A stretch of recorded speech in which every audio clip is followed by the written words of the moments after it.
ಎಲ್ರಿಗೂ ನಮಸ್ಕಾರ. ನಾನು ನಿಮ್ಮ ತೇಜಸ್. ನಮ್ಮ ತತ್ವಮಸಿ ಕುಟುಂಬದ ಪ್ರೇಕ್ಷಕರೆಲ್ಲರಿಗೂ ನಮಸ್ಕಾರ. ಮೊದಲನೇದಾಗಿ ಪರಾಭವ ನಮ್ಮ ಸಂವತ್ಸರದ ಶುಭಾಶಯಗಳು ತಮ್ಮೆಲ್ಲರಿಗೂ. ಅಂದರೆ ಯುಗಾದಿ ಹಬ್ಬದ ಹಾರ್ದಿಕ ಶುಭಾಶಯಗಳು.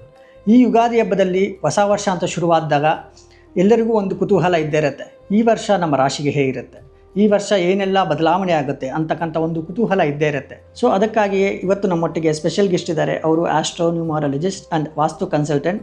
ಸೊ ಬಹಳ ಫೇಮಸ್ ಆಗಿರುವಂಥ ಒಂದು ಆಸ್ಟ್ರಾಲಜರ್. ಇವರೊಟ್ಟಿಗೆ ಇವತ್ತಿನ ಒಂದು ರಾಶಿ ಭವಿಷ್ಯ ಹೇಗಿದೆ, ಅಂದರೆ ಯುಗಾದಿ ಹಬ್ಬದಲ್ಲಿ ನಮ್ಮ ರಾಶಿ ಭವಿಷ್ಯ ಹೇಗಿದೆ ಅಂತಕ್ಕಂಥ ಮಾಹಿತಿಯನ್ನು ಈ ಒಂದು ಸಂಚಿಕೆಯಲ್ಲಿ ತಿಳಿಯೋಣ. ಬನ್ನಿ ಈ ಕಾರ್ಯಕ್ರಮಕ್ಕೆ ಸ್ವಾಗತ ಮಾಡೋಣ ಶ್ರೀಮತಿ ವಿಭಾ ಶೆಟ್ಟಿ ಮೇಡಮ್ನ. ಮೇಡಮ್ ನಮಸ್ತೆ. ನಮಸ್ತೆ ಸರ್. ಮೇಡಮ್, ಈ ಯುಗಾದಿ ಹಬ್ಬದಲ್ಲಿ ಎಲ್ಲರಿಗೂ ಒಂದು ಕುತೂಹಲ ಇದ್ದಿರುತ್ತೆ. ನಮ್ಮ ಮೇಷರಾಶಿಗೆ ಮತ್ತು ರಾಶಿ 12 ದ್ವಾದಶ ರಾಶಿಗಳಿಗೆ ಹೇಗಿರುತ್ತೆ ಈ ಹೊಸ ವರ್ಷ ಅಂತಕ್ಕಂಥ ಮಾಹಿತಿಯನ್ನು ನೀವು ಈ ವೀಕ್ಷಕರಿಗೆ ತಿಳಿಸ್ಕೊಡ್ಬೇಕಾಗಿ ತಮ್ಮಲ್ಲಿ ವಿನಂತಿ. ಖಂಡಿತವಾಗೂ. ಮೊದಲನೇದಾಗಿ ನೋಡಿ, ಹಳೆ ಕಹಿ ನೆನಪುಗಳು ಮರೆಯಾಗಲಿ, ಹೊಸ ಚಿಗುರು ನಿಮ್ಮ ಜೀವನದಲ್ಲಿ ಬರಲಿ, ಬೇವು ಬೆಲ್ಲದ ಸವಿಯ ಹಾಗೆ ಸುಖ ಶಾಂತಿ ನೆಮ್ಮದಿ ಎಲ್ಲನೂ ನಿಮ್ಮ ಜೀವನದಲ್ಲಿ ನೆಲೆಸಲಿ ಅಂತ ಹೇಳ್ತಾ ನಾವು ಈ ಕಾರ್ಯಕ್ರಮನ ಶುರು ಮಾಡ್ತೀವಿ. ಹಾಗೆ ನೀವು ಹೇಳಿದ್ರಿ ಈಗ ದ್ವಾದಶ ರಾಶಿಗಳ ಬಗ್ಗೆ ಹೇಗಿದೆ ಅನ್ನೋದ್ರ ಬಗ್ಗೆ ತಿಳಿಸ್ಕೊಡಿ ಅಂತ ಹೇಳಿಬಿಟ್ಟು ಖಂಡಿತವಾಗ್ಲೂ ಹೇಳೋಣ. ಅದಕ್ಕೆ ಮುಂಚೆ ಗ್ರಹಗಳ ಒಂದು ಸ್ಥಾನಮಾನದ್ರ ಬಗ್ಗೆ ಫಸ್ಟು ವಿಶ್ಲೇಷಣೆ ಮಾಡೋಣ. ನಮ್ಮ ಗ್ರಹಗಳ ಸ್ಥಾನಗಳ ಬಗ್ಗೆ ನೋಡೋದಾದರೆ, ಗ್ರಹಗಳ ಸ್ಥಾನ ಮತ್ತು ಈ ಗ್ರಹಗಳ ಸ್ಥಾನ ಎಷ್ಟು ಮುಖ್ಯ ಆಗುತ್ತೆ ಈ ರಾಶಿ ಭವಿಷ್ಯನ ನೋಡಬೇಕು ಅಂತಕ್ಕಂಥ ಮಾಹಿತಿಯನ್ನು ನೋಡಬೇಕಾದ್ರೆ?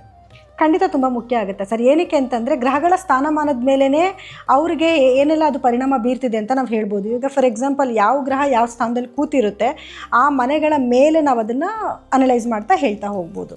ಹಾಗಿದ್ರೆ ಗ್ರಹಗಳ ಸ್ಥಾನ, ಮೊದಲಾಗಿ ಗ್ರಹಗಳ ಸ್ಥಾನ ಹೇಗಿದೆ ಅಂತಕ್ಕಂಥ ಮಾಹಿತಿಯನ್ನು ತಿಳಿಸ್ಕೊಡಿ ಮೇಡಮ್. Okay sir. ನೋಡಿ, ಮೊದಲನೇದು ಗ್ರಹಗಳ ಸ್ಥಾನ ಅಂತಂದಾಗ ಈಗ ನಾವು ಪರಾಭವ ನಾಮ ಸಂವತ್ಸರ ಏನು ನಾವು ಯುಗಾದಿ ಹಬ್ಬದ ಒಂದು ಆಚರಣೆ ಮಾಡ್ತಾ ಇದ್ದೀವಿ, ಅದಕ್ಕೆ ಒಂದು ಪರ್ಟಿಕ್ಯುಲರ್ ಟೈಮ್ ಅಂದರೆ ಮಾರ್ಚ್ 19ನೇ ತಾರೀಕು ಗುರುವಾರದ ದಿವಸ ಈ ಒಂದು ಏನು ಹಬ್ಬನ ನಾವು ಆಚರಿಸ್ತಾ ಇದ್ದೀವಿ. ಅದು ಬೆಳಗ್ಗೆ ಒಂದು 6 ಗಂಟೆ ಸೂರ್ಯೋದಯದ ಸಮಯಕ್ಕೆ ನಾವು ಒಂದು ಕುಂಡಲಿ ಹಾಕಿ ನೋಡಿದಾಗ ಅದ್ರ ಗ್ರಹಗತಿಗಳ ಮೇಲೆ ಫಸ್ಟ್ ನಾನು ಹೇಳ್ತೀನಿ. ಅದಾದಮೇಲೆ ಇಡೀ ವರ್ಷ ಹೇಗಿರುತ್ತೆ ಅನ್ನೋದನ್ನು ಕೂಡ ಒಂದು ಅನಲೈಸ್ ಮಾಡಿ ಹೇಳ್ತೀನಿ. ಈಗ ಮೊದಲನೇದಾಗಿ ಆ ಸಮಯಕ್ಕೆ ನಾವು ನೋಡಿದಾಗ ಎಲ್ಲ ಗ್ರಹಗಳು ಬಂದು ಆದಷ್ಟು 2 ಮನೆಯಲ್ಲೇ ಸ್ಥಿತವಾಗಿ ಕೂತಿದೆ. ಅಂದರೆ ಮೊದಲನೇದು ಬಂದು ಮೀನ ರಾಶಿನಲ್ಲಿ ಕೆಲವು ಗ್ರಹಗಳು, ಅಂದರೆ ನೋಡಿ ಶುಕ್ರ ಶನಿ ಚಂದ್ರ ಸೂರ್ಯ ಮೀನ ರಾಶಿನಲ್ಲಿ ಸ್ಥಿತನಾಗಿದ್ದರೆ, ಕುಂಭ ರಾಶಿನಲ್ಲಿ ರಾಹು ಕುಜ ಮತ್ತು ಬುಧ ಗ್ರಹಗಳಿರ್ತವೆ. ಹಾಗೆ ಮಿಥುನ ರಾಶಿನಲ್ಲಿ ಗುರುಗ್ರಹ ಇದ್ದರೆ, ಸಿಂಹ ರಾಶಿನಲ್ಲಿ ಕೇತು ಗ್ರಹ ಇರುತ್ತೆ.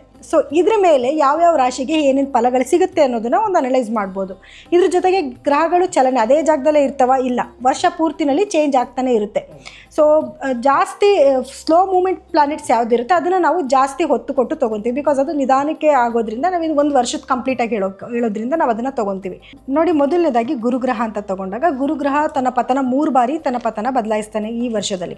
ಸೊ ಇವಾಗ ಮಿಥುನ ರಾಶಿನಲ್ಲಿ ಸ್ಥಿತನಾಗಿ ಅಂದರೆ ನೇರ ಸಂಚಲನಕ್ಕೆ ಬರ್ತಾನೆ. ಅದಾದಮೇಲೆ ಅಂದರೆ ಮಾರ್ಚಲ್ಲಿ ನೇರ ಸಂಚಲನಕ್ಕೆ ಬರ್ತಾನೆ. ಅದಾದಮೇಲೆ ಜೂನಲ್ಲಿ ಕರ್ಕಾಟಕ ರಾಶಿಗೆ ಉಚ್ಚ ಸ್ಥಿತಿಗೆ ಹೋಗ್ತಾನೆ. ಸೊ ಅದಾದಮೇಲೆ ನವೆಂಬರಲ್ಲಿ ಸಿಂಹ ರಾಶಿಗೆ ಪ್ರವೇಶನ ಬೆಳೆಸ್ತಾನೆ. ಸೊ ಗುರುಗ್ರಹ ಬಂದು 3 ಬಾರಿ ತನ್ನ ಪತನ ಬದಲಾವಣೆ ಮಾಡ್ತಾನೆ. ಇನ್ನು ಶನಿಗ್ರಹ ಅಂತ ತಗೊಂಡಾಗ ಶನಿಗ್ರಹ ಯಾವುದೇ ಬದಲಾವಣೆ ಇಲ್ಲ, ಈ ವರ್ಷ ಪೂರ್ತಿಯಾಗಿ ಮೀನರಾಶಿನಲ್ಲಿ ಸ್ಥಿತನಾಗಿದ್ದರು. ಅದರಲ್ಲಿ ಸಣ್ಣ ಬದಲಾವಣೆ ಏನು ಅಂತಂದರೆ ನೋಡಿ, ಜುಲೈ ಟು ನವೆಂಬರ್ವರೆಗೂ ರೆಟ್ರೋ ಅಂದರೆ ಹಿಮ್ಮುಖ ಸಂಚಾರವಾಗಿ ತನ್ನ ಸಂಚಾರನ ಬೆಳೆಸ್ತಾನೆ.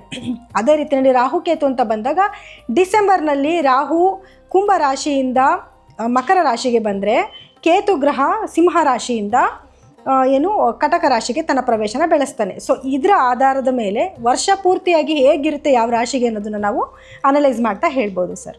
Okay ma'am.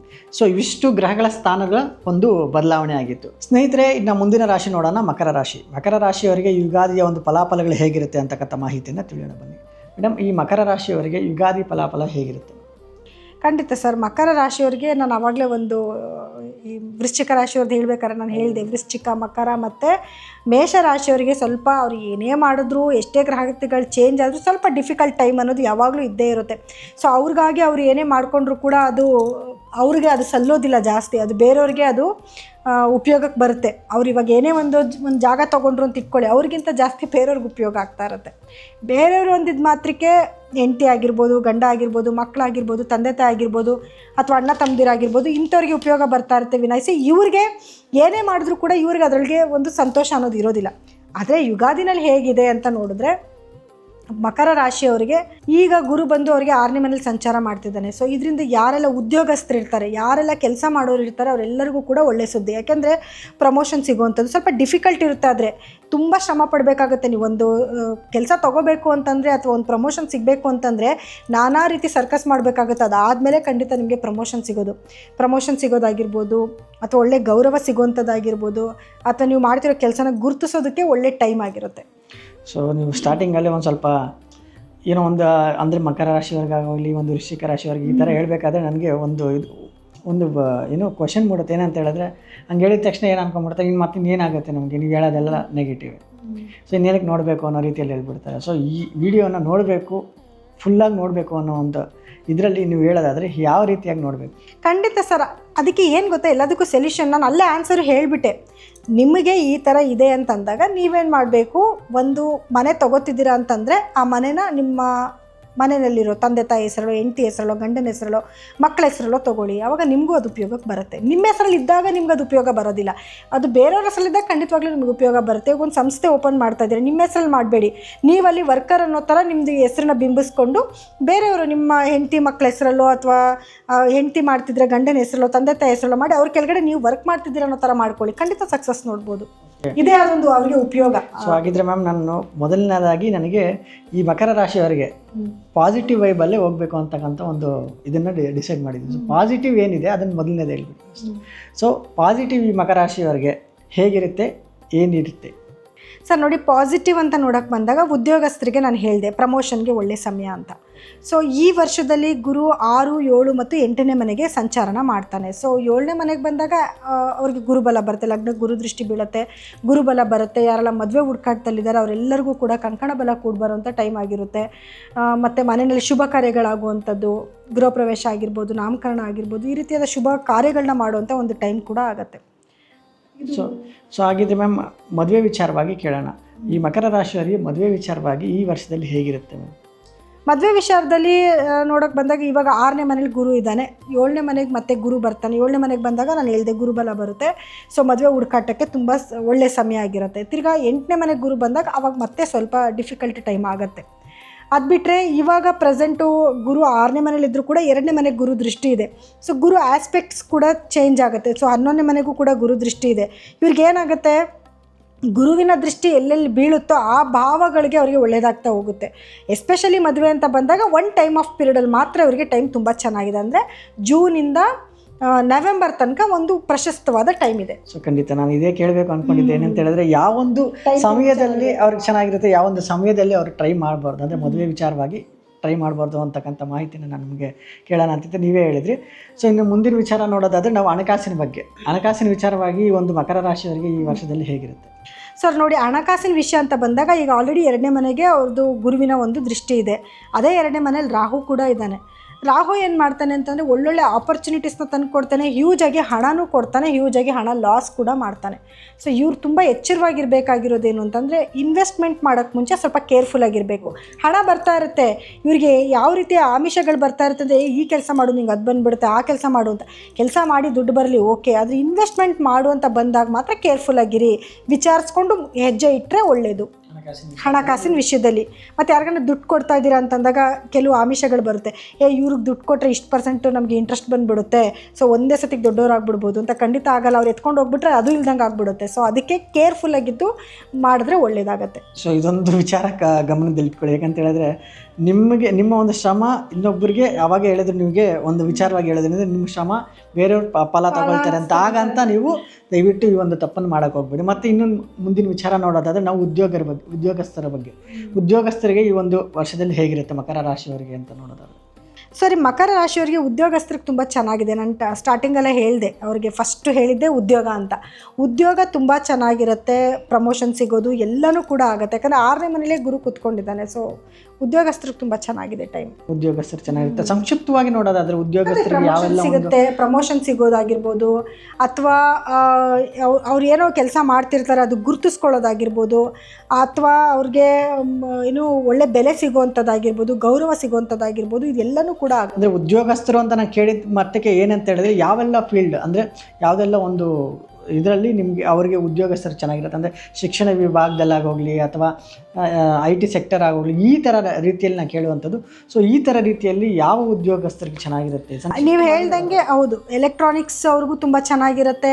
Out of ಕಂಟ್ರಿಗೆ work ಮಾಡ್ತಿರೋರ್ಗೆ ತುಂಬ ಚೆನ್ನಾಗಿರುತ್ತೆ. ಯಾಕಂದರೆ ರಾಹು 2ನೇ ಮನೇಲಿದ್ದಾನೆ, ಹೊರದೇಶಕ್ಕೆ ಹೋಗಬೇಕು ಅಂತ ಅಂದ್ಕೊಳ್ಳೋರ್ಗೂ ಒಳ್ಳೆ ಆಪರ್ಚುನಿಟಿ ಸಿಗುತ್ತೆ. ಇದೊಂದು ಒಳ್ಳೆ ಟೈಮ್, ಇದನ್ನು ಉಪಯೋಗ ಮಾಡ್ಕೋಬೇಕು ನೀವು. ಇಲ್ಲಿಂದನೇ ಔಟ್ ಆಫ್ ಕಂಟ್ರಿಗೆ ವರ್ಕ್ ಮಾಡ್ತಿರೋರ್ಗೂ ತುಂಬ ಚೆನ್ನಾಗಿರುತ್ತೆ. ಮತ್ತು ಯಾರೆಲ್ಲ ಆಧ್ಯಾತ್ಮಿಕವಾದ ಕೆಲಸಗಳು ಮಾಡ್ತಿರ್ತೀರ ಅವ್ರಿಗೆ ತುಂಬ ಚೆನ್ನಾಗಿರುತ್ತೆ. ಹಾಗೆ ಎಜುಕೇಷನ್ ಡಿಪಾರ್ಟ್ಮೆಂಟ್ ಅವ್ರಿಗೂ ಕೂಡ ತುಂಬ ಚೆನ್ನಾಗಿರುತ್ತೆ. ಓಕೆ. ಮತ್ತು ಇನ್ನು ಕುಟುಂಬದ ವಿಚಾರವಾಗಿ ನೋಡೋದಾದರೆ ಮ್ಯಾಮ್, ಮಕರ ರಾಶಿಯವ್ರಿಗೆ ಹೇಗಿರುತ್ತೆ?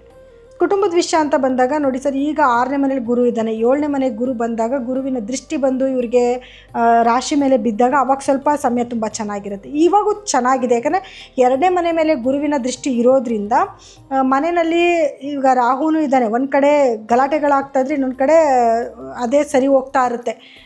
ಹೋಗ್ಲಿ ಬಿಡು, ಇವಾಗ ಈ ಸಮಯನ ಬಿಟ್ಬಿಡೋಣ, ಮುಂದಕ್ಕೆ ನೋಡ್ಕೊಳ್ಳೋಣ ಅಂತ ಅನ್ನೋ ಥರ ಎರಡೂ ಕೂಡ ಆಗ್ತಾ ಇರುತ್ತೆ. ಸ್ವಲ್ಪ ಇವರು ಮಾತಾಡಬೇಕಾದ್ರೆ ಸ್ವಲ್ಪ ಕೇರ್ಫುಲ್ಲಾಗಿರಬೇಕು. ಇವ್ರು ಆಡೋ ಮಾತು, ಪ್ರತಿಯೊಂದು ಮಾತಲ್ಲೂ ಕೂಡ ತುಂಬ ರ್ಯಾಶ್ನೆಸ್ ಬಂದುಬಿಡುತ್ತೆ. ಯಾಕಂದರೆ ರಾಹು 2ನೇ ಮನೇಲಿ ಇರೋದ್ರಿಂದ ಇವ್ರು ಏನು ಮಾತಾಡ್ತಾರೆ ಅನ್ನೋ ಅರಿವು ಇವ್ರಿಗಿರೋದಿಲ್ಲ. ಆ ರೀತಿ ಕೆಲವೊಂದು ಮಾತುಗಳು ಬಂದುಬಿಡುತ್ತೆ. ರಾಹುವಿನ ಸಂಚಾರದ ನಂತರ ಸ್ವಲ್ಪ ಇವರಿಗೆ ರಾಶಿಗೆ ರಾಹು ಬರ್ತಾನೆ, ಆವಾಗ ಒಳ್ಳೊಳ್ಳೆ ಆಪರ್ಚುನಿಟೀಸ್ ತೊಗೊಂಬಂದು ಕೊಡ್ತಾನೆ. ಏನು 7ನೇ ಮನೇಲಿ ಕೇತು ಬರ್ತಾನೆ, ಆವಾಗ ಮ್ಯಾರೇಜಲ್ಲಿ ಪ್ರಾಬ್ಲಮ್ ಆಗೋದು ಅಥವಾ ಗಂಡ ಹೆಂಡತಿ ಮಧ್ಯದಲ್ಲಿ ಸ್ವಲ್ಪ ಭಿನ್ನಾಭಿಪ್ರಾಯ ಬರೋದು ಇದು ಕೂಡ ಆಗುತ್ತೆ. ಗುರುದು ಒಂದು ದೃಷ್ಟಿ ಇದ್ದಾಗ ಏನಾಗುತ್ತೆ, ಈ ನೆಗೆಟಿವಿಟಿಯಿಂದನೂ ಕೂಡ ಸ್ವಲ್ಪ ಈಚೆ ಬರ್ಬೋದು. ಆದ್ರೂ ಆರೋಗ್ಯದಲ್ಲಿ ಏರುಪೇರುಗಳಂದರೆ ಸ್ಟಮಕ್ ಇನ್ಫೆಕ್ಷನ್ ಆಗುವಂಥದ್ದು ಅಥವಾ ಏನು ಸ್ಕಿನ್ ಡಿಸೀಸ್ ಬರುವಂಥದ್ದು ಅಥವಾ ಇವ್ರ ಸಂಗಾತಿ ಯಾರು ಇರ್ತಾರೆ ಅವ್ರಿಗೆ ಸ್ವಲ್ಪ ಡೆಂಟಲ್ ಪ್ರಾಬ್ಲಮ್ಮು, ಬಿದ್ದು ಏಟ್ ಮಾಡ್ಕೊಳ್ಳೋದು, ಮೂಳೆ ಮುರ್ಕೊಳ್ಳೋದು, ಈ ರೀತಿ ಸಮಸ್ಯೆಗಳನ್ನು ಕೂಡ ಎದುರಿಸಬೇಕಾಗ್ತದೆ. ಖಂಡಿತ ಆರೋಗ್ಯನೇ ಭಾಗ್ಯ ಅಂತ ಹೇಳ್ತಾರೆ. ಈಗ ನಾನು ಮುಂದಿನ ವಿಚಾರವಾಗಿ ನಾನು ಅದನ್ನೇ ಕೇಳೋದಿದ್ದೆ. ಅಂದರೆ ಆರೋಗ್ಯದಲ್ಲಿ ಎಲ್ಲ ಇಷ್ಟೆಲ್ಲ ಫಲಗಳು ನಾವು ತಗೋಬೇಕು ಅಂತ ಹೇಳಿದ್ರೆ ಮೈನ್ ಏನಿರಬೇಕು, ನಮ್ಮ ಒಂದು ಜನಕ್ಕೆ ಮೈನ್ ಆರೋಗ್ಯ ಮುಖ್ಯ. ಸೊ ಆರೋಗ್ಯ ಇದ್ದರೆ ಎಲ್ಲನೂ ಬರುತ್ತೆ ಅಂತ. ಸೊ ಕಡೆಯದಾಗಿ ನಾವು ನೋಡೋದಾದ್ರೆ ಇನ್ನು ರೈತರಿಗೆ ಹೇಗಿರುತ್ತೆ ಮ್ಯಾಮ್ ಈ ಒಂದು ವರ್ಷದಲ್ಲಿ? ಸರ್, ರೈತರಿಗೆ ಅಂತ ಬಂದಾಗ ರೈತರಿಗೂ ಕೂಡ ಅದ್ಭುತವಾದ ಸಮಯ. ಏನಕ್ಕೆ ಹೇಳ್ತೀನಿ, ಗುರು ದೃಷ್ಟಿ 2ನೇ ಮನೆ ಮೇಲಿದೆ. ಸೊ ಹಾಗಾಗಿ ಅದ್ಭುತವಾದ ಸಮಯ ಆಗಿರುತ್ತೆ. ಮತ್ತು ಧೈರ್ಯ ಜಾಸ್ತಿ ಇರುತ್ತೆ. 2ನೇ ಮನೆ ಅಧಿಪತಿ ಅಥವಾ ಲಗ್ನಾಧಿಪತಿ ಶನಿ 3ನೇ ಮನೆಯಲ್ಲೇ ಸ್ಥಿತನಾಗಿ ಕೂತ್ಕೊಂಡಿದ್ದಾನೆ. ತುಂಬ ಧೈರ್ಯವಾಗಿ ಮುನ್ನುಗ್ಗಿ ಹೋಗ್ತಿರ್ತಾರೆ. ಅಯ್ಯೋ ಆದ್ರಾಗಲಿ, ಏನು ಬರುತ್ತೆ ನೋಡೋಣ, ಮಾಡೋಣ ಬಿಡು, ಅಯ್ಯೋ ಹೋಗೋಣ ಬಿಡು ಅನ್ನೋವಂಥ ಒಂದು ಧೈರ್ಯ ತುಂಬ ತೊಗೊತಾರೆ ರೈತರು. ಇವಾಗ ಎದುರುಕೊಳ್ಳಲ್ಲ, ಮಾಡ್ಲೋ ಬೇಡವೋ ಯೋಚನೆ ಮಾಡೋದು ಇದನ್ನು ಮಾಡೋದಿಲ್ಲ. ಆಯಿತು ಮಾಡೋಣ ಬಿಡು ಅನ್ನೋಂಥ ಒಂದು ಧೈರ್ಯನ ತೊಗೊಂಡು. ಅಂದರೆ ಒಟ್ಟಾರೆ ಮಕರ ರಾಶಿಯವ್ರಿಗೆ ತುಂಬ ಧೈರ್ಯ ಅಂತೀರಾ, ರೈತರಿಗೆ ಮಾತ್ರ ಧೈರ್ಯ ಅಂತಾರೆ? ನಲ್ಲಿ ಮಕರ ರಾಶಿಯವ್ರಿಗೆ ಸ್ವಲ್ಪ ಧೈರ್ಯ ಜಾಸ್ತಿ, ಏನು ಕೆಲಸ ಮಾಡೋಕ್ಕೂ ಮುನ್ನುಗ್ಗಿ ಹೋಗ್ಬಿಡ್ತಾರೆ ಇವಾಗ. ಸರಿ, ಆಗಿದ್ರೆ ಇನ್ನು ಪರಿಹಾರಗಳೇನಾದರೂ ಇದೆಯಾ ಈ ವರ್ಷದಲ್ಲಿ ಮಕರ ರಾಶಿಯವರು ಮಾಡ್ಕೊಳ್ಬೇಕಾಗಿರುವಂಥದ್ದು? ಪರಿಹಾರ ಅಂತಂದಾಗ ಮೊದಲನೇ ಪರಿಹಾರ ಬಂದು ಇವರು ಏನಾದರೂ ಒಂದು ದಾನ ಧರ್ಮ ಮಾಡುವಂಥದ್ದು. ಪ್ರತಿ ಶನಿವಾರ ಸಂಜೆ 5 ಗಂಟೆ ನಂತರ ನಿಮ್ಮ ಕೈಲಿ ಸಾಧ್ಯ ಆದಷ್ಟು ಯಾವುದನ್ನ ಒಂದು ವ್ಯಕ್ತಿಗಾದರೂ ಏನಾದರೂ ಒಂದು ಊಟ ಕೊಡಿಸೋದಾಗಿರ್ಬೋದು ಅಥವಾ ಒಂದು ದವಸ ಧಾನ್ಯ ಕೊಡಿಸೋದಾಗಿರ್ಬೋದು, ಮೆಡಿಸಿನ್ ಕೊಡಿಸೋದಾಗಿರ್ಬೋದು, ತುಂಬ ಏಜ್ ಪೀಪಲ್ಗೆ ಸ್ವೆಟರ್ ಕೊಡಿಸೋದು, ಕಂಬಳಿ ಕೊಡಿಸೋದು, ಈ ರೀತಿ ಯಾವುದಾದ್ರೂ ಮಾಡ್ಕೋಬೋದು. ಇದನ್ನು ಎವ್ರಿಡೇ ನೀವು ಮಾಡೋಕ್ಕಾಗಲ್ಲ. ವಾರಕ್ಕೆ 1 ದಿವಸ ಅಥವಾ ತಿಂಗಳಲ್ಲಿ 1 ಶನಿವಾರನಾದರೂ ನಿಮ್ಮ ಲೈಫ್ ಟೈಮ್ ಮಾಡ್ಕೊಂಡು ಬನ್ನಿ, ಅದರಿಂದ ಖಂಡಿತ ಒಳಿತನ್ನು ನೋಡ್ಬೋದು. ಇನ್ನೊಂದೇನು ಅಂತಂದರೆ, ನೀವು ವರ್ಷಕ್ಕೆ 1 ಸತಿನಾದರೂ ತಮಿಳ್ನಾಡಲ್ಲಿರುವಂತಹ ಶನೇಶ್ವರನ ಒಂದು ದೇವಸ್ಥಾನ ಇದೆ, ತಿರುನೆಲ್ಲಾರ್ ಅಂತ. ಆ ದೇವಸ್ಥಾನಕ್ಕೆ ಹೋಗಿ ಒಂದು ಅಭಿಷೇಕನ ಮಾಡಿಸಿ ಕಣ್ತುಂಬ ಅಭಿಷೇಕನ ನೋಡ್ಕೊಂಡು ಬನ್ನಿ. ಇದಿಷ್ಟು ಪರಿಹಾರ ಮಾಡಿಕೊಂಡ್ರೆ ಸಾಕು. ಮತ್ತು ಲಾಯಲ್ ಆಗಿರುವಂಥದ್ದು, ಏನೇ ಕೆಲಸ ಮಾಡಿ ಸರ್, ನೀವು ಎಂಥ ಕೆಲಸ ಮಾಡಿದ್ರು ಸರಿ ಆ ಕೆಲಸದಲ್ಲಿ ನಿಯತ್ತಿರಬೇಕು. ನಿಯತ್ತಿಂದ ನನ್ನ ಕೆಲಸ ಇದು, ನನಗೆ ದೇವ್ರು ಕೊಟ್ಟ ಕೆಲಸ ಅಂತ ನೀವು ಕೆಲಸ ಮಾಡೋದು. ಎರಡನೇದು, ನಿಮ್ಮ ಕೈ ಕೆಳಗಡೆ ಯಾರನ್ನ ಕೆಲಸ ಮಾಡ್ತಿದ್ರೆ ಅವ್ರಿಗೆ ಏನು ಕೀಳಾಗಿ ಮಾತಾಡ್ದಿರ ಪ್ರೀತಿ ವಿಶ್ವಾಸದಿಂದ ಮಾತಾಡಿ ಕೆಲಸ ತೊಗೊಳ್ಳೋದು. ಇದಿಷ್ಟು ಮಾಡಿದ್ರೆ ಅವ್ರಿಗೆ ಖಂಡಿತವಾಗ್ಲೂ ಒಳ್ಳೆಯದಾಗತ್ತೆ. ಓವರಾಲ್ ಆಗಿ ಈ ವರ್ಷದಲ್ಲಿ ಹೇಗಿರುತ್ತೆ ಅಂತಕ್ಕಂಥ ಮಾಹಿತಿಯನ್ನು ನೀವು ನಮ್ಮ ವೀಕ್ಷಕರಿಗೆ ತಿಳಿಸ್ಕೊಡೋದಾದರೆ? ಸರ್ ನೋಡಿ, ಖಂಡಿತ ಈಗ ಗುರು ಉಚ್ಚ ಸ್ಥಾನಕ್ಕೆ ಹೋಗ್ತಾನೆ ಅಂತ ಹೇಳಿದ್ವಿ. ಇದರಿಂದ ಏನು ಪ್ರತಿಫಲ ಸಿಗುತ್ತೆ ಅಂತಂದರೆ, ಯಾವುದೆಲ್ಲ ಎಜುಕೇಷನ್ ಇನ್ಸ್ಟಿಟ್ಯೂಟ್ಗಳಿದ್ದಾವೆ ಆ ಎಲ್ಲ ಇನ್ಸ್ಟಿಟ್ಯೂಟ್ಗೂ ಕೂಡ ಒಳ್ಳೆ ಹೆಸರು ಬರುತ್ತೆ. ಒಳ್ಳೆ ಹೆಸರು ಬರುವಂಥ ಒಂದು ಟೈಮ್ ಆಗಿರುತ್ತೆ. ಈಗ ಆರ್ಥಿಕತೆ ಅಂತ ಬಂದಾಗ ಗುರುವಿನ ಒಂದು ಏನು ಸ್ಥಾನಮಾನದಿಂದ ಅಳತೆ ಮಾಡಿದ್ದು ನೋಡಿದಾಗ ರಿಯಲ್ ಎಸ್ಟೇಟ್ ಅವ್ರಿಗೆ ತುಂಬ ಚೆನ್ನಾಗಿರುತ್ತೆ, ಎಜುಕೇಷನ್ ಡಿಪಾರ್ಟ್ಮೆಂಟ್ ಅವ್ರಿಗೆ ತುಂಬ ಚೆನ್ನಾಗಿರುತ್ತೆ. ಹಾಗೆ ಕೃಷಿ ನೋಡಿ, ರೈತರ ಬಗ್ಗೆ ಕೇಳ್ತಾನೆ ಇದ್ರಿ, ಕೃಷಿಕರಿಗೆ ತುಂಬ ಚೆನ್ನಾಗಿರುತ್ತೆ. ಬ್ಯಾಂಕಿಂಗ್ ಸೆಕ್ಟರ್ಸ್ ಅವ್ರಿಗೆ ತುಂಬ ಚೆನ್ನಾಗಿರುವಂಥ ಸಮಯ ಆಗಿರುತ್ತೆ. ಶನಿಯ ಒಂದು ಸ್ಥಾನಮಾನ ಅಂತ ನೋಡೋಕ್ಕೆ ಬಂದಾಗ ಏನಾಗುತ್ತೆ, ದೇಶದಲ್ಲಿ ಸ್ವಲ್ಪ ಶಿಸ್ತಿನ ಬಗ್ಗೆ ಸ್ವಲ್ಪ ಗಮನ ಕೊಡಬೇಕಾಗಿ ಬರುತ್ತೆ. ಅಂದರೆ ಪ್ರೊಟೆಕ್ಷನ್ ಬೇಕು ನಮಗೆ ಅನ್ನೋದನ್ನ ಅದ್ರ ಕಡೆ ಇಂಪಾರ್ಟೆನ್ಸ್ನ ಕೊಡಬೇಕಾಗಿ ಬರುತ್ತೆ. ಯಾಕಂದರೆ ಅದಕ್ಕೆ ಸಂಬಂಧಪಟ್ಟಿರುವಂಥ ಕೆಲವು ಸಮಸ್ಯೆಗಳು ಬರುವಂಥ ಸಾಧ್ಯತೆಗಳು ಜಾಸ್ತಿ ಇದೆ. ರಾಹು ಮತ್ತು ಕೇತುವಿನ ಬದಲಾವಣೆಯಿಂದನೂ ಕೂಡ ನಾವು ಈ ಸಮಸ್ಯೆನ ಎದುರಿಸಬೇಕಾಗಿ ಬರುತ್ತೆ. ಯಾಕೆಂತಂದರೆ ಮೀನರಾಶಿನಲ್ಲೇ ಸೂರ್ಯ, ಚಂದ್ರ, ಶನಿ ಎಲ್ಲನೂ ಕೂಡ ಸ್ಥಿತನಾಗಿ ಇರೋದ್ರಿಂದ ಸ್ವಲ್ಪ ಸಮಸ್ಯೆಗಳನ್ನ ಎದುರಿಸ್ಬೇಕಾಗಿ ಬರುತ್ತೆ. ಅದರಲ್ಲೂ ಏನು ಪ್ರೊಟೆಕ್ಷನ್ ಬಗ್ಗೆ ಸ್ವಲ್ಪ ಗಮನ ಕೊಡಬೇಕಾಗಿ ಬರುತ್ತೆ. ಆದರೆ ಸಂಸ್ಕೃತಿಗಾಗಿರ್ಬೋದು, ಕಲೆಗಾಗಿರ್ಬೋದು ಒಳ್ಳೆಯ ಆದ್ಯತೆ ಸಿಗುತ್ತೆ. ಯಾಕಂದರೆ ಗುರುವಿನ ಒಂದು ಸ್ಥಾನದಿಂದ ಒಳ್ಳೆಯ ಆದ್ಯತೆಯನ್ನು ನೋಡಬಹುದು. ಅಂದರೆ ಸರ್, ನಾನು ಒಂದು ಪಾಯಿಂಟ್ ಹೇಳಬೇಕಿತ್ತು. ಈಗ ಅತಿವೃಷ್ಟಿ ಅನಾವೃಷ್ಟಿ ಅನ್ನೋದನ್ನು ಯಾವುದೋ ಒಂದು ರಾಶಿ ಬಗ್ಗೆ ಹೇಳಬೇಕಾದ್ರೆ ನಾನು ಹೇಳಿದೆ ಯಾವ ಜಾಗದಲ್ಲಿ ಪ್ರಾಬ್ಲಮ್ಸ್ಗಳಾಗಬಹುದು ಅಂತ. ನೋಡಿ, ಈಗ ಮುಂಗಾರು ಮಳೆ ತುಂಬ ಚೆನ್ನಾಗಿರುತ್ತೆ. ಆದರೆ ಕೇರಳ ಮತ್ತು ಪಶ್ಚಿಮ ಬಂಗಾಳದ ದೇಶಗಳಲ್ಲಿ ಸ್ವಲ್ಪ ಅತಿವೃಷ್ಟಿ ಆಗೋ ಸಾಧ್ಯತೆಗಳಿರುತ್ತೆ. ಯಾಕಂದರೆ ರೈತರ ವಿಚಾರ ಅಂತ ಮಾತಾಡಬೇಕಾದ್ರೆ ನಾನು ಹೇಳಿದ್ದೆ ಲಾಸ್ಟಲ್ಲಿ ಇದೊಂದು ಹೇಳ್ತೀನಿ ಅಂತ ಹೇಳ್ಬಿಟ್ಟು. ಸೊ ಈ ಭಾಗಗಳಿಗೆ ಮಾತ್ರ ಸ್ವಲ್ಪ ಅತಿವೃಷ್ಟಿ ಆಗುವಂಥ ಸಾಧ್ಯತೆಗಳಿರುತ್ತೆ. ಸೊ ಕಡೆಯದಾಗಿ ನಮ್ಮ ವೀಕ್ಷಕರಿಗೆ, ನೋಡ್ತಿರ್ತಕ್ಕಂಥ ವೀಕ್ಷಕರಿಗೆ ನೀವೇನಾದರೂ ಹಂಚ್ಕೋಬೇಕು ನಿಮ್ಮ ಒಂದು ಮಾಹಿತಿಯನ್ನು ಅಂತ ಅನ್ನೋದಾದರೆ ಏನು ಹೇಳ್ತೀರಾ ಮ್ಯಾಮ್? ನೋಡಿ, ನಾವು ಯುಗಾದಿ ಹಬ್ಬ ಆಚರಿಸ್ತಾ ಇದ್ದೀವಿ. ಇದರೊಳಗಡೆ ನಾವು ಬೇವು ಬೆಲ್ಲ ಎರಡನ್ನೂ ತಿಂತಾ ಇದ್ದೀವಿ. ಅದೇ ರೀತಿಯಲ್ಲಿ ಜೀವನದಲ್ಲಿ ಕಷ್ಟ ಸುಖ ದುಃಖಗಳು ಎಲ್ಲನೂ ಕಾಮನ್, ಎಲ್ಲನೂ ಬರ್ತಾ ಇರುತ್ತೆ ಹೋಗ್ತಾ ಇರುತ್ತೆ. ಕೆಲವರು ಮಾತ್ರ ತುಂಬ ಜಾಸ್ತಿ ಅನುಭವಿಸ್ತಿರ್ತಾರೆ, ಇನ್ನು ಕೆಲವರು ಸ್ವಲ್ಪ ಸುಖ ಜಾಸ್ತಿ ಅನುಭವಿಸ್ತಿರ್ತಾರೆ. ಇಷ್ಟೇ ವ್ಯತ್ಯಾಸ. ಸೊ ನಿಮ್ಮ ಜಾತಕಗಳನ್ನ, ವೈಯಕ್ತಿಕ ಜಾತಕಗಳನ್ನ ಒಮ್ಮೆ ಪರಿಶೀಲನೆ ಮಾಡಿಸ್ಕೊಳ್ಳಿ. ಸೊ ಆವಾಗ ನಿಮಗೆ ಗೊತ್ತಾಗುತ್ತೆ ಎಲ್ಲಿ ಸಮಸ್ಯೆ ಇದೆ, ಅದಕ್ಕೆ ಏನು ಪರಿಹಾರ ಮಾಡ್ಕೋಬೇಕು ಅನ್ನೋದನ್ನು ತಕ್ಕ ಇವ್ರ ಹತ್ರ ಏನಾದ್ರು ಜ್ಯೋತಿಷಿಗಳ ಹತ್ರ ತೋರಿಸ್ಕೊಂಡು ತಕ್ಕ ಪರಿಹಾರಗಳನ್ನ ಮಾಡ್ಕೊಳ್ಳಿ. ಜೀವನದಲ್ಲಿ ಒಳಿತನ್ನು ಖಂಡಿತವಾಗ್ಲೂ ನೋಡ್ಬೋದು. ಸೊ ಪೇಷನ್ಸಿಂದ ಇರಿ, ಯಾವುದಕ್ಕೂ ಆತರ ಬೀಳೋದು ಬೇಡ, ನೆಗೆಟಿವ್ ಆಗ್ತಿದೆ ಅಂತ ತಲೆ ಮೇಲೆ ಕೈ ಇಟ್ಕೊಂಡು ಕೂರೋದು ಬೇಡ. ಆದಷ್ಟು ಕೆಲಸ ಚೆನ್ನಾಗಿ ಮಾಡಿ, ಒಳ್ಳೊಳ್ಳೆ ಆಪರ್ಚುನಿಟೀಸ್ ಬಂದಾಗ ಅದನ್ನು ಉಪಯೋಗ ಮಾಡ್ಕೊಳ್ಳಿ. ಮತ್ತು ಕೆಲಸ ಸಿಕ್ಕಿಲ್ಲ ಅಂತ ಕೊರಗೋದು ಬೇಡ, ಪ್ರಯತ್ನ ಮಾಡ್ತಾನೆ ಇರಿ. ಖಂಡಿತ ಮ್ಯಾಮ್, ಇಷ್ಟೆಲ್ಲ ಒಂದು ಒಳ್ಳೆಯ ಮಾಹಿತಿಯನ್ನು ನಮ್ಮ ಮಕರ ರಾಶಿಯ ವೀಕ್ಷಕರಿಗೆ ತಿಳಿಸ್ಕೊಟ್ಟಿದ್ದಕ್ಕಾಗಿ ತಮಗೆ ತುಂಬ ಧನ್ಯವಾದಗಳು. ನೋಡಿದ್ರಲ್ಲ ವೀಕ್ಷಕರೇ, ಈ ಹೊಸ ವರ್ಷದ ರಾಶಿ ಭವಿಷ್ಯ ಹೇಗಿದೆ ಅಂತಕ್ಕಂಥ ಮಾಹಿತಿಯನ್ನು. ಗ್ರಹಗಳ ಸ್ಥಿತಿ ಏನೇ ಇರಲಿ, ಸತ್ಕರ್ಮ ಮತ್ತು ದೈವ ಬಲದ ಮೇಲೆ ನಿಮಗೆ ನಂಬಿಕೆ ಇರಲಿ ಅಂತ ಕೋರಿಕೊಳ್ತಾ, ಈ ಹೊಸ ವರ್ಷದ ಅಂದರೆ ಯುಗಾದಿ ಹಬ್ಬದ ಶುಭಾಶಯಗಳನ್ನು ಮತ್ತೊಮ್ಮೆ ಕೋರ್ತಾ, ಈ ಯುಗಾದಿ ಹಬ್ಬ ನಿಮಗೆಲ್ಲರಿಗೂ ಹೊಸ ಸುಖ ಮತ್ತು ಶಾಂತಿಯನ್ನು ನೀಡಲಿ ಅಂತಕ್ಕಂಥ ಮಾಹಿತಿಯನ್ನು ನಿಮಗೆ ಕೋರ್ತಾ ಇಲ್ಲಿಗೆ ಈ ವಿಡಿಯೋವನ್ನು ಮುಗಿಸುವಂಥ ಸಮಯ ಬಂದಿದೆ. ಸೊ ಮುಂದಿನ ವಿಡಿಯೋದಲ್ಲಿ ಮತ್ತೆ ಸಿಗೋಣ. ಅಲ್ಲಿವರೆಗೂ ಧನ್ಯವಾದಗಳು.